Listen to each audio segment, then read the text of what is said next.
बिस्मिल्लाहिर्रहमानिर्रहीम। अस्सलाम वालेकुम नाज़रीन, अपने प्रोग्राम के साथ मैं हूं आपका मेज़बान मोहम्मद रिजवान आजिज़।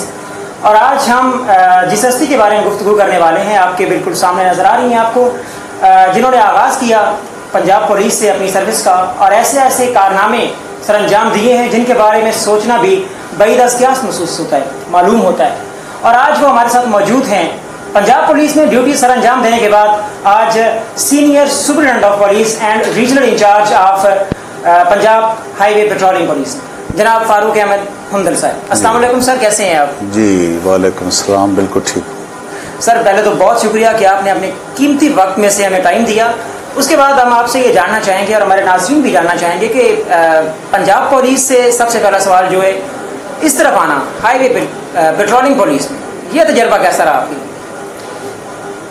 मैंने पुलिस का आगाज़ जो है वो 15/12/82 को किया। 82 को उससे आगाज़ किया और उसके बाद 87 जो है वो मैं सब इंस्पेक्टर हो गया, 90 में मैं इंस्पेक्टर हो गया और 2003 में मैं DSP हो गया और 2013 में मैं SP हो गया। मैं TAS से भर्ती हुआ था, टेम्परेरी ASC जो होता है ना, TAS से भर्ती हुआ था।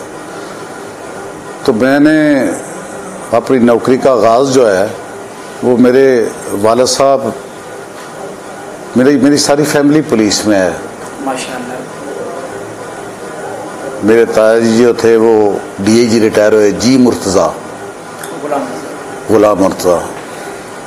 तो मेरे वालिद साहब को बड़ा शौक़ था कि मैं थानेदार भर्ती हूँ और लोगों की खिदमत करूँ।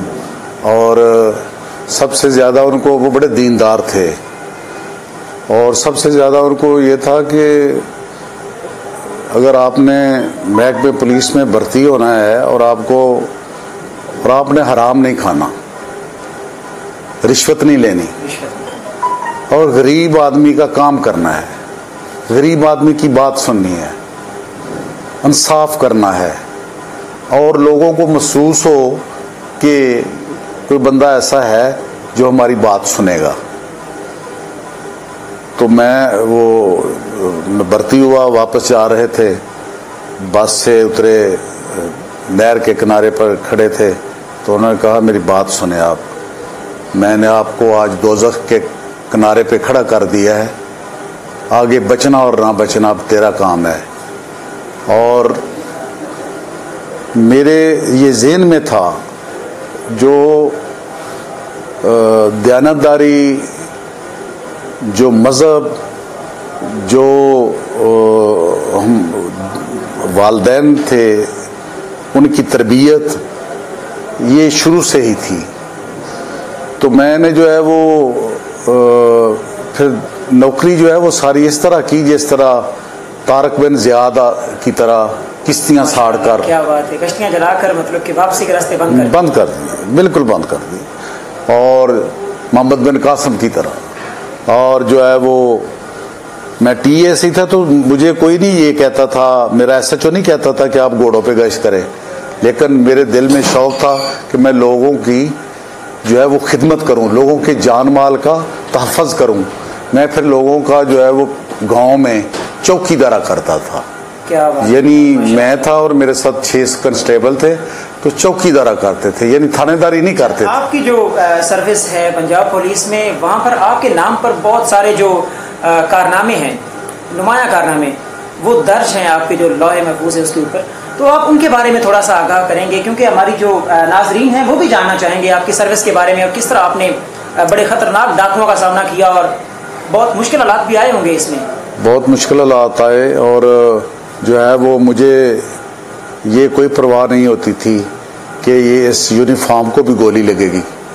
और रात को जो है वो नाके लगाते थे और डाकू जो थे, चोर जो थे, वो घोड़ों पे आते थे और जब गुजरते थे तो हम उनको पकड़ने लगते थे तो वो हमें फायरिंग हमारी तरफ करते थे, हम उनकी तरफ करते थे। वो किसी घोड़ियों को फायर लग जाते थे, वो मुलजमान को पकड़ लेते थे, फिर उनको थाने में जो ले जाते थे।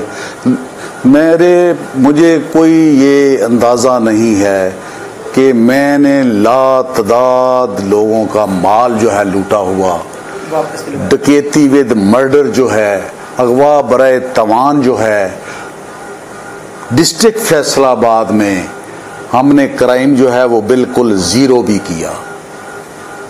हमारे बहुत बहुत अच्छे सीनियर अफसर जो थे वो थे,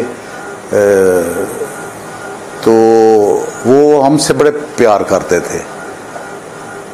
तो मुझे याद है कि मुझे नहीं याद कि कोई अफसर भी जो है वो मेरे से नाराज़ हुआ हो कि सारी सर्विस में एएसआई से लेकर एसपी तक कि यार तुमने ये काम जो है ये क्यों गलत किया है, कोई मुझे नहीं याद।